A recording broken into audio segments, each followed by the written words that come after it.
Hello everyone. Today we're going to go over this problem. This problem is fairly long, so it will take a bit of time.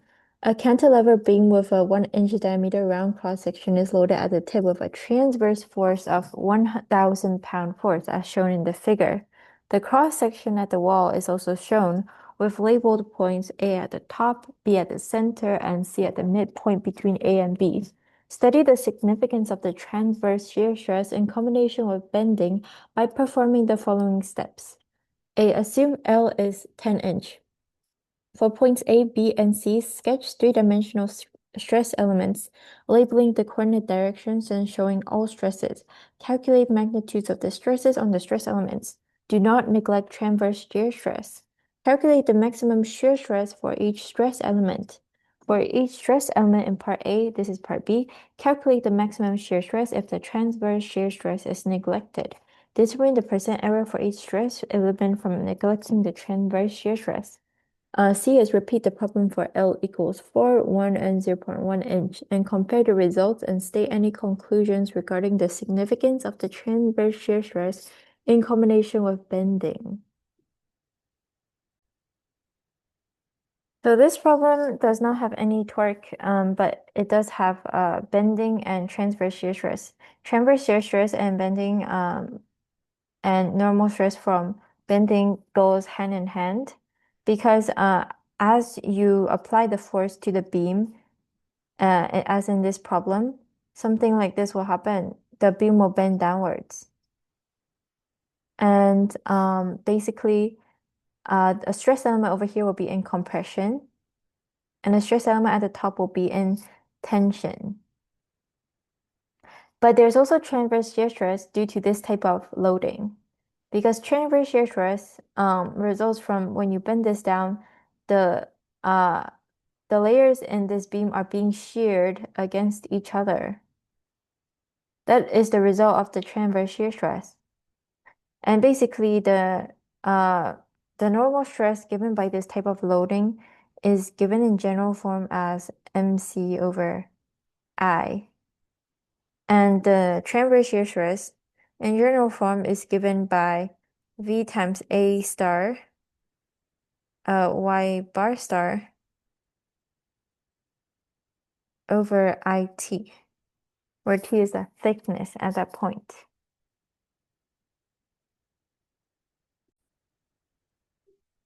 For these type of problems, it's generally helpful to come up with a table that maps the loading, the stress states, and etc. So we can come up with that sort of diagram. So here, we map loading, stress state at B, and at C. So loading, stress state, so stress state at A, at B, and at C. So we have no loading in the x direction. In this direction, there is no loading. So this means that f of x is equal to 0. In the y direction, we have Fy is equal to 1,000-pound force. And this will result in shear stress. This force will result in the transverse shear stress. And we have no loading in the z direction, which is in this direction. So Fc is also equal to 0. And is there a moment about the x? Well, when this type of loading bends down like this, it will rotate this way. So there will only be a moment around the z direction, but not in the x direction, since there's no force that will produce a rotation this way. And by the right hand rule, rotation this way corresponds to moment in x direction. So moment in x direction will be 0. Moment in y direction similarly will also be 0.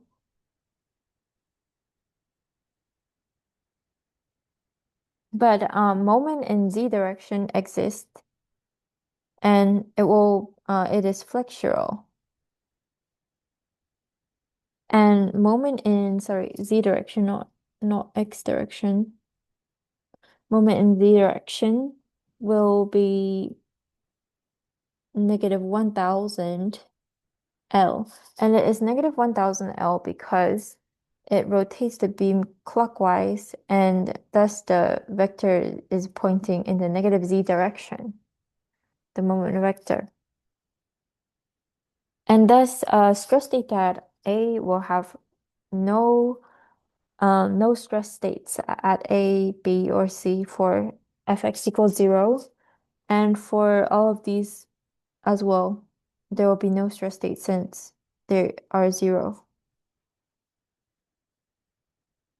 However, for the shear at Fy equals 1000 pound force, we have that the shear stress, the stress state is given by um, tau is equal to V A star Y bar star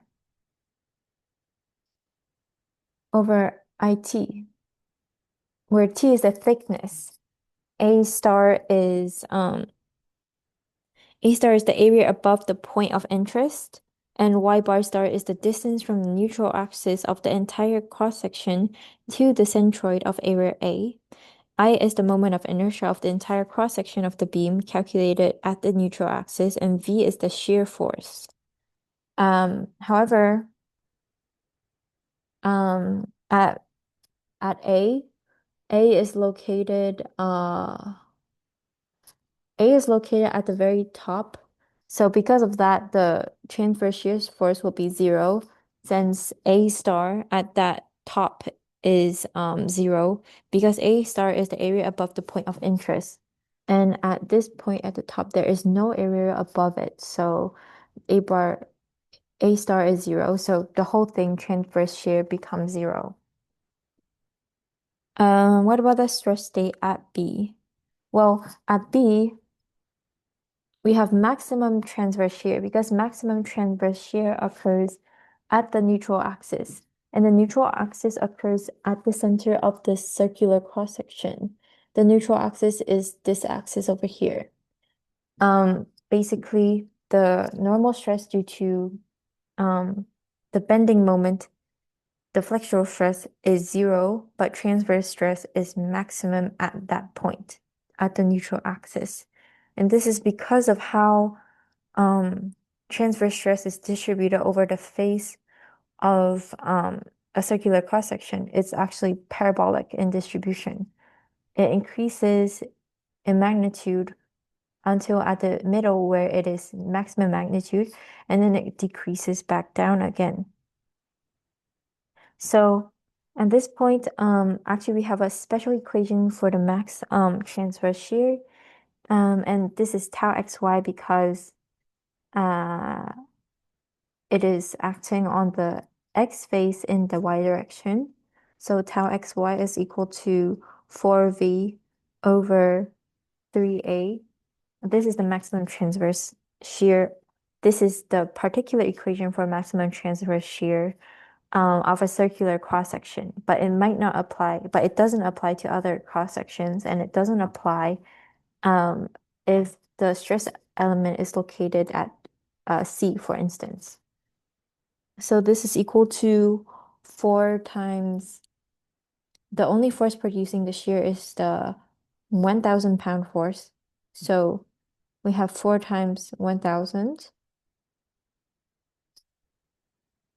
divided by 3 times pi times 0.5 squared. And all these are in inches for pound force. So yeah. And also it is negative because the shear force is pointing down, so the transverse shear will be in the same direction, negative. Because it's in the direction of the shear force.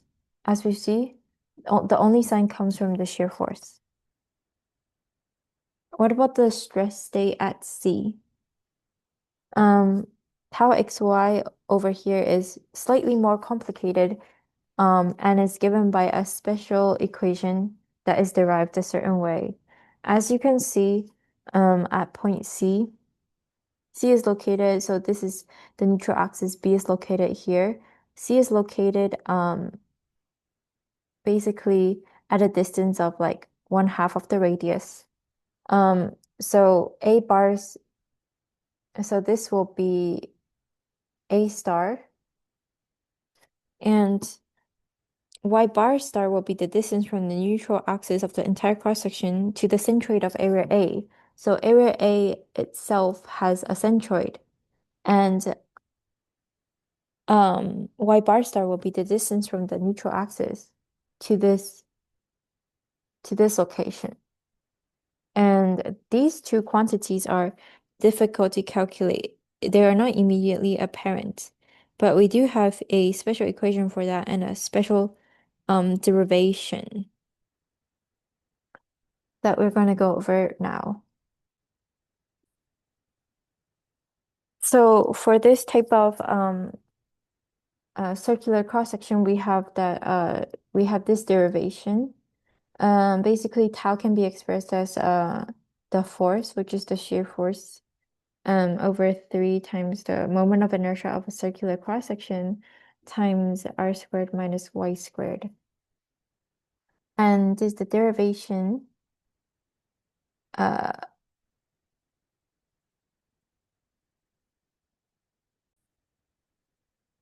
Another derivation can be found here.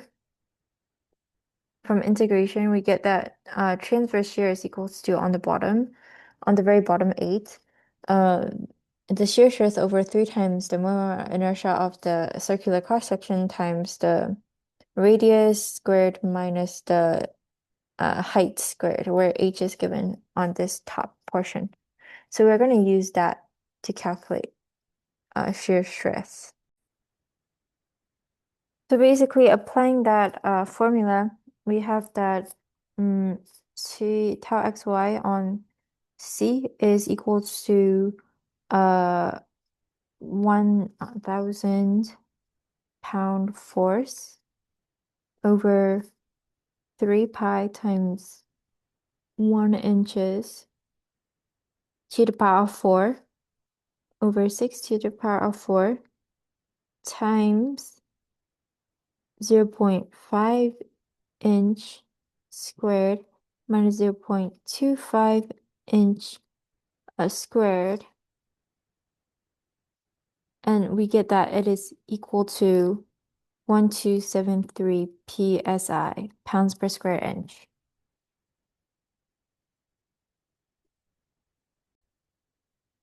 And sorry, this is not 6 to the power of 4. This is actually 64. And where does this equation come from? Well, we just said that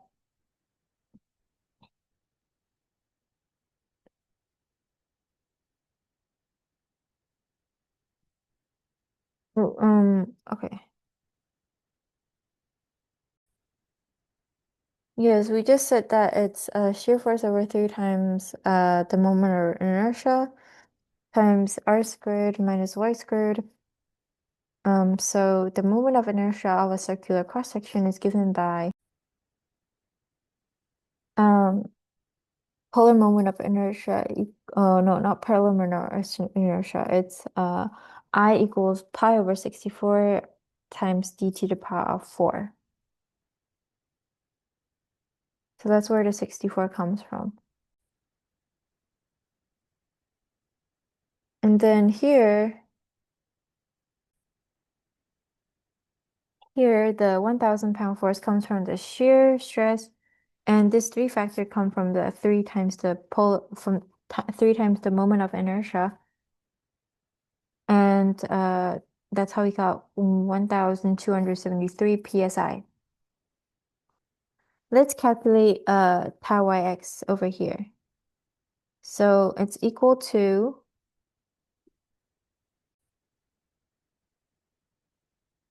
negative 1,697 psi. So now we can move on to these other portions. So from the flexural moment, we have that sigma x, and it's sigma x because when this beam is bent, these tension arrows and compression arrows are pointing in the x direction. So sigma x will be given by the moment um the the moment in the z direction times y, which is the location of the stress element from the center of the circular cross section, divided by I, the moment of inertia of the circular cross section. And we can calculate this to be negative 1,000 times 10 inches for L.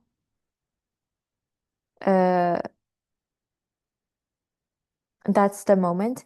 And then the Y will be the radius of the circular cross section, which is it has a 1 inch diameter, so it'll be 0.5 inch. And over the moment of inertia of a circular cross section, which is given by pi d to the power of 4 over 64, or in other words, pi times 1 inch to the power of 4 over 64. And this results in a value of 101,859 psi. And actually, this is not going to be negative. We actually don't get the sign from the moment. Even though the moment is negative, it doesn't mean that sigma x will be negative. We have to consider a case-by-case basis. And at point A, it is in tension because the beam is being bent as such. It's being bent downwards. So this stress element is going to be kind of like warped, like this way. That's why it will be in tension, so it'll be positive. What about at B? So sigma x at B is equal to mzy over I is equal to 0 because B is located at the neutral axis. And at the neutral axis, the value of y, which is the distance from the stress element to the center of the surf of the circular cross section, is actually 0. That is why it's equal to 0. What about for the stress state at C? It's equal to sigma x equals mzy over I again. And in this case, we have to find what is the distance from C to the center of the circular cross section, which is simple because that is going to be 0.25 because it is 1/2 the radius, which is 0.5. So it's going to be equal to actually negative because at C mm, the is it negative or positive? Yes, I believe it's also positive because it's above the neutral axis. So it's still going to be in tension. So it's going to be equal to uh the moment, which is 1,000 times 10 inch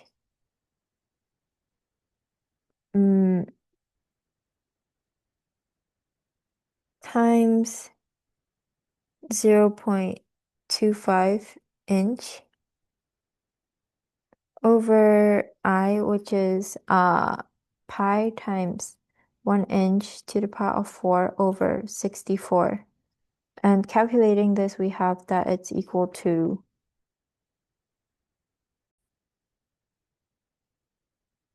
5930 psi. Um, so that concludes our table. And now,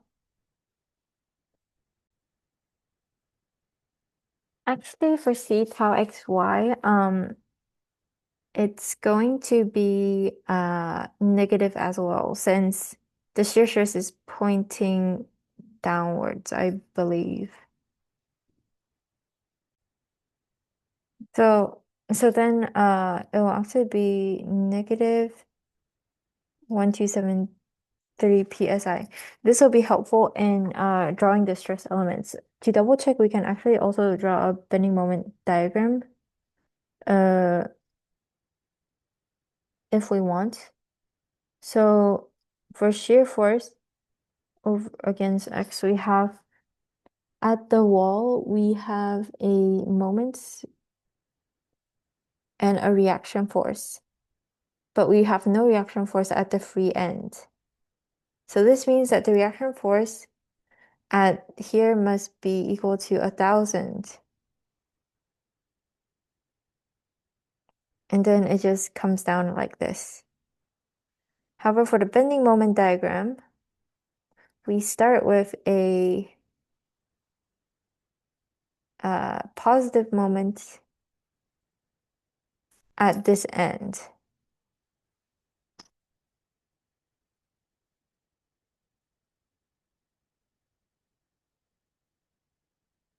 Um, yes, but it is negative by convention, I think. So it's going to look something like this. But anyways, what is of concern is what is the shear stress at C? So at C, the shear stress is going to be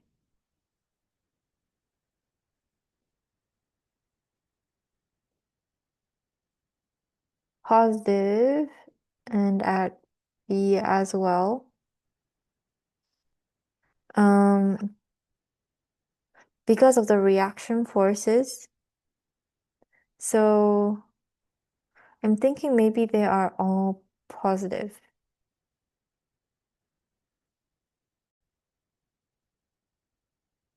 Actually, no, they will be negative because um the transverse shear stress points in the same direction as the shear force that creates it. But the shear force diagram is a graph of the internal shear, which will counteract the shear force applied. Um,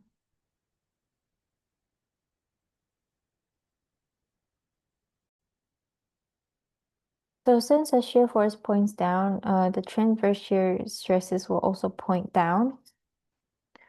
But what about the sigma x? Sigma x's are all in tension, I believe, since they're located at above the neutral axis, and this beam is bending downwards.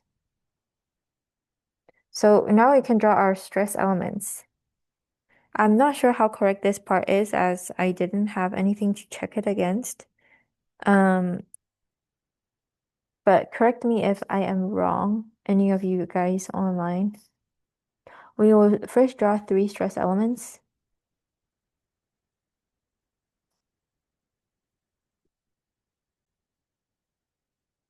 So we now have 3 stress elements. Stress element at A. So stress element at A only exhibits shear only exhibits the normal stress in the x direction, which is positive at 101,859 psi, pointing these directions.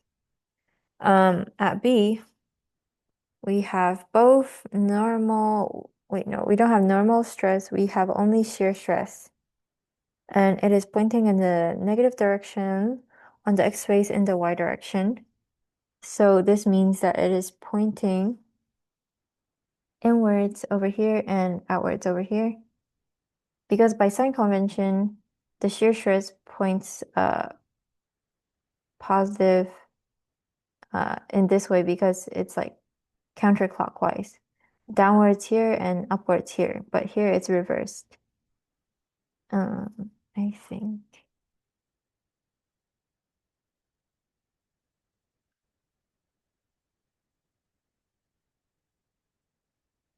Yes, I think.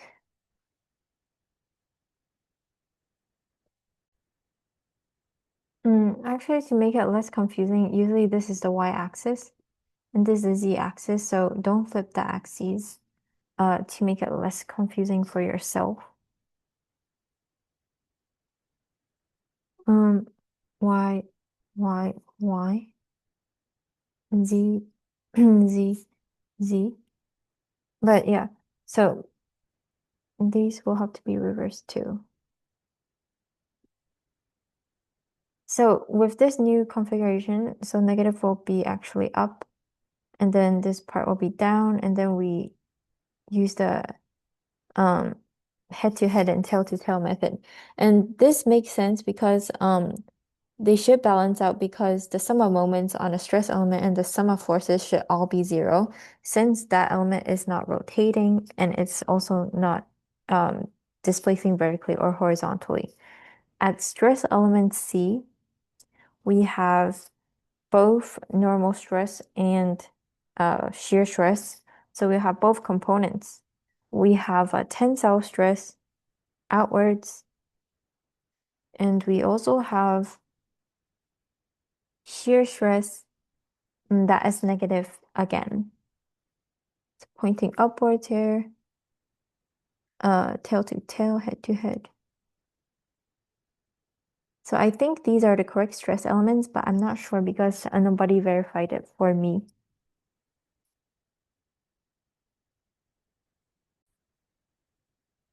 In the problem statement, they only asked us to calculate the magnitudes of the stresses on the stress elements. Um, the signs, though, are needed for the three-dimensional stress elements. We do not want to neglect transverse shear, and we did not neglect it because we found the maximum transverse shear over here. Or not the maximum for all, but we found the transverse shears. So we didn't neglect transverse shear for part A. And for part B, we want to calculate the maximum shear stress when transverse shear is neglected versus when transverse shear is not neglected, and determine the percent error for each stress element from neglecting the transverse shear stress. So let's work on part B. I'll use a different color as well, so make things more interesting.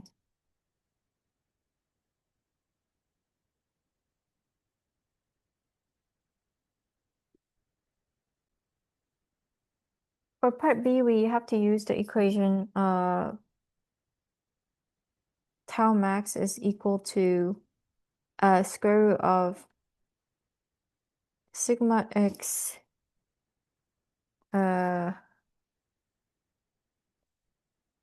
sigma x plus sigma y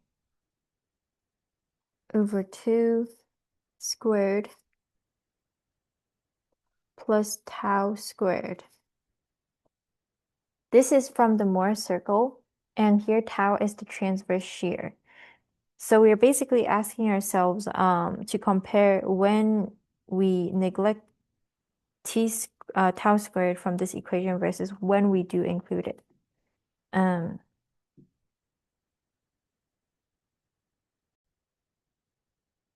So this problem has to do with Mohr circle, and we have to be careful about what kind of Mohr circle it is, because if the Mohr circle, that's why it's always good to draw a Mohr circle before you calculate tau max.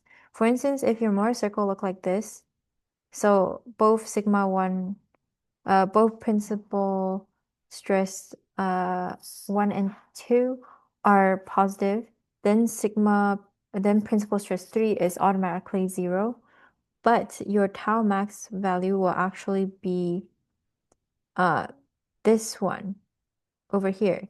It won't be from this inner Mohr circle. But luckily for us, in this problem, if we actually calculate everything and calculate the Mohr circle for all of these problems, we will see that for A, for instance, we only have sigma x. So then the radius of our Mohr circle is equal to sigma x plus sigma y over 2, which is equal to just sigma x over 2. Um, which is uh which is good because this means that our Mohr circle will be like this.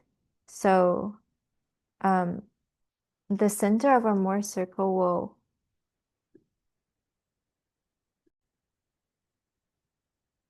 yeah, sorry. R is not equal to this. R is equal to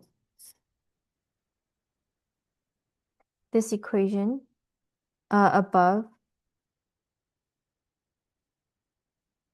But for A, since we don't have any shear stress, the shear stress is 0, and we are only concerned with sigma x over 2 squared. So then our first principal stress 1 will be equal to sigma average plus R, and sigma average is equal to sigma x plus sigma y over 2, which is equal to sigma x over 2. So sigma x over 2 will be over here.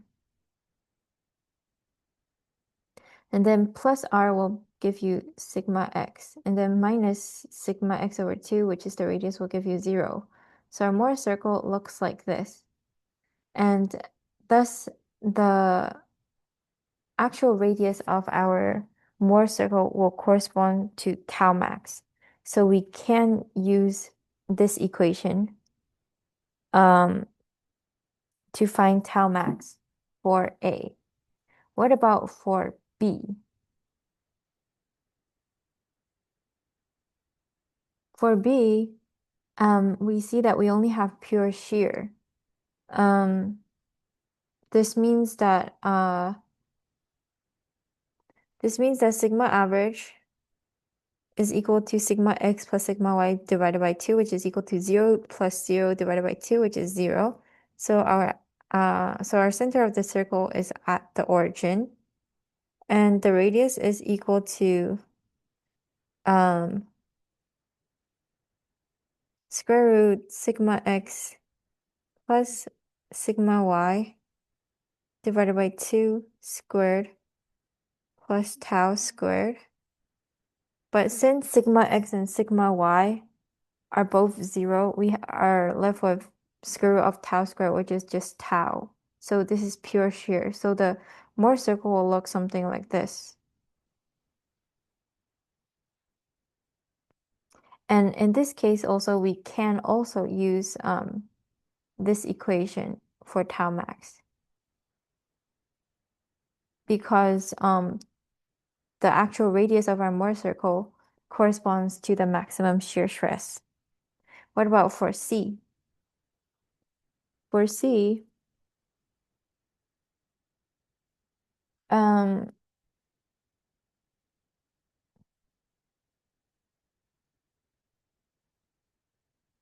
we have both normal stress and shear stress. So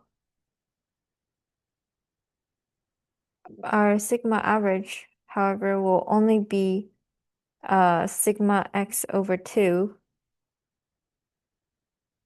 since we have no sigma y. However, our principal stress 1, oh wait, no, first let's calculate our radius. Our radius will be equal to sigma x over 2 squared because there's no sigma y component plus tau squared. So sigma principal stress 1 will be equal to sigma x over 2 plus r. Sigma principal stress 2 will be equal to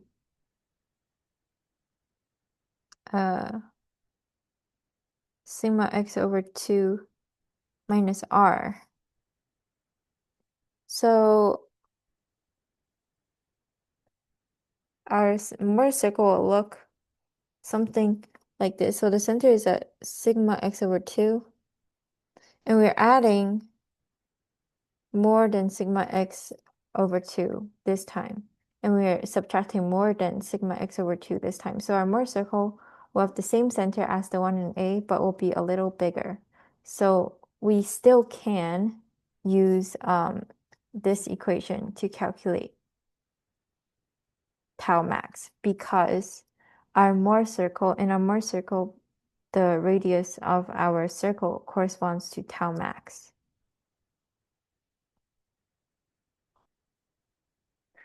And I guess this is actually principal stress 3 because it's the smallest, and 0 is principal stress 2, and principal stress 1 is this one over here.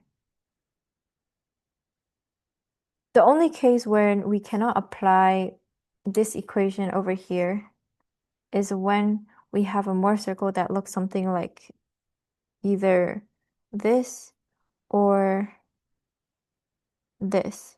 Because in both of these cases, our outer plane Mohr circle is going to look like this. And we will have to use the alternative form that T max equals principal stress 1 minus principal stress 3 over 2.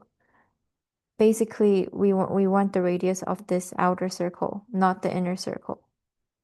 And principal stress 3 will be 0 in these cases. Because, or not in this case, principal stress 1 will be 0 in this case. But our tau max will actually be the radius of the outer circle.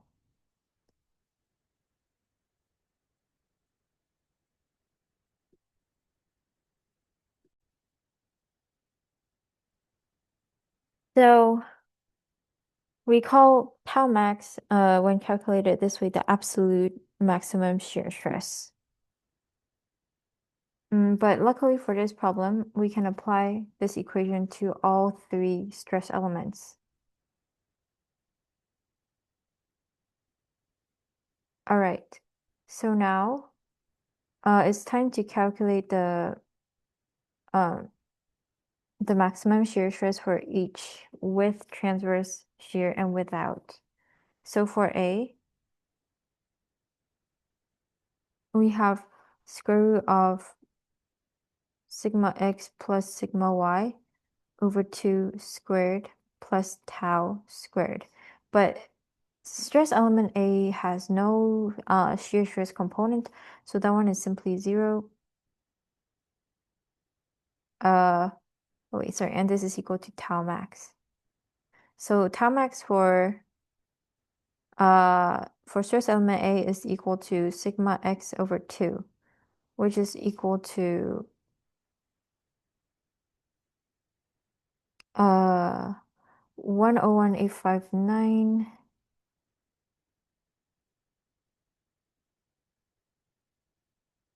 divided by 2 psi equal to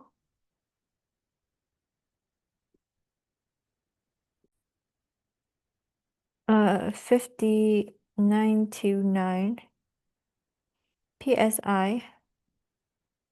And with transverse shear or without transverse shear is the same, because there is no transverse shear for A. So the percent error is going to be 0%. What about for B? For B, using this same equation over here, we have, yes, B is actually purely transverse shear. There's no normal stress. So we're actually going to have 0 squared. This is with transverse shear. 0 squared plus tau squared is equal to tau is equal to 1697 psi.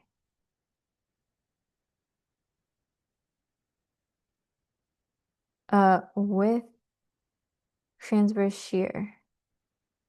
So without transverse shear, if we ignore this and call it 0, it's going to be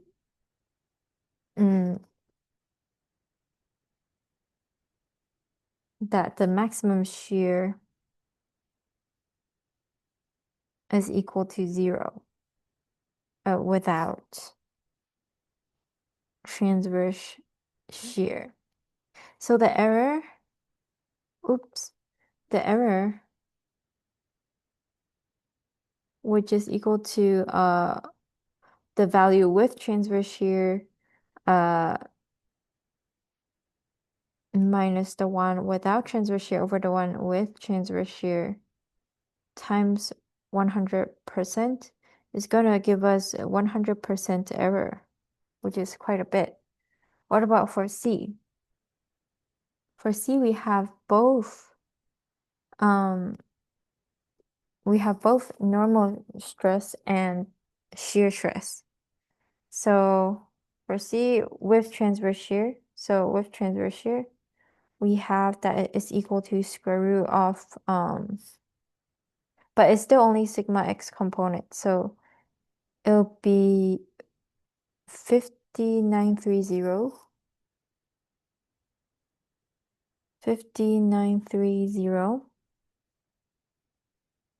divided by 2 squared and then plus the shear stress, which is 1273 psi.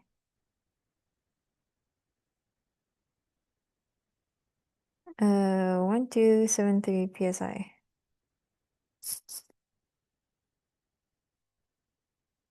And this is calculated to be equal to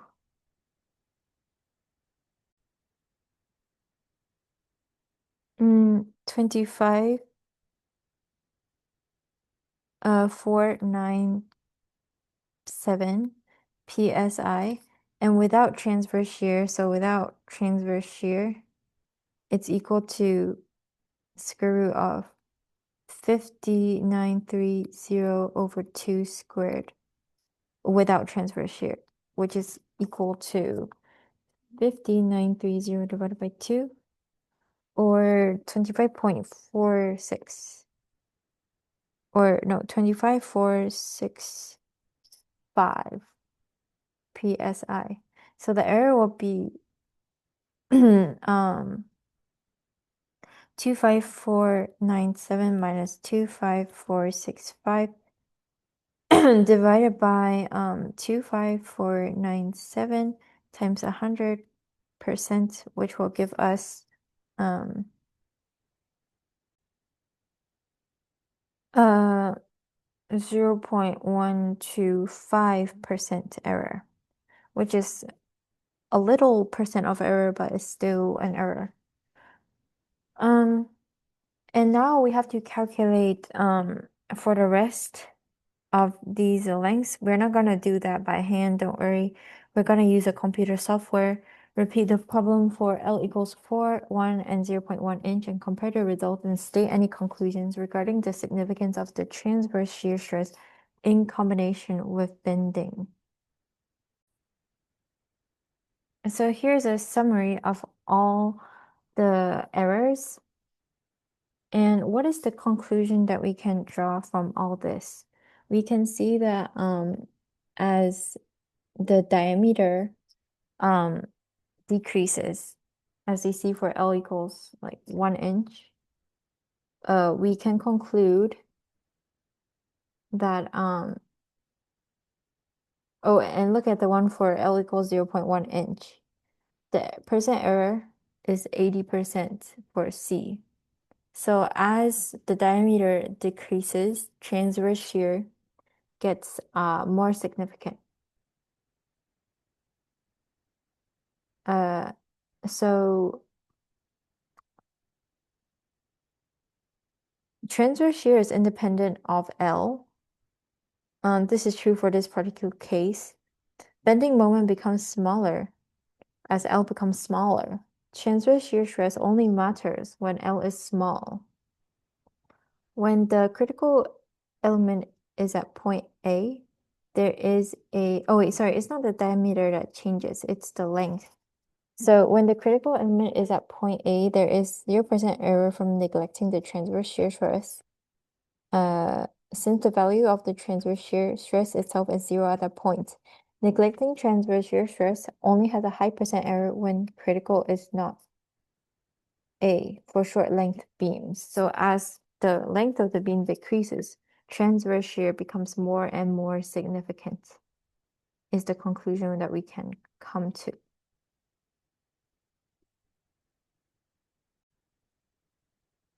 So here's a recap of the whole problem. I hope that this problem helped you guys understand the problem methodology associated with this sort of problems. And let me know if you have questions or clarifications, or correct me in the comments. That will help me very much. And I'm going to be posting these slides afterwards. Thank you for watching this video again.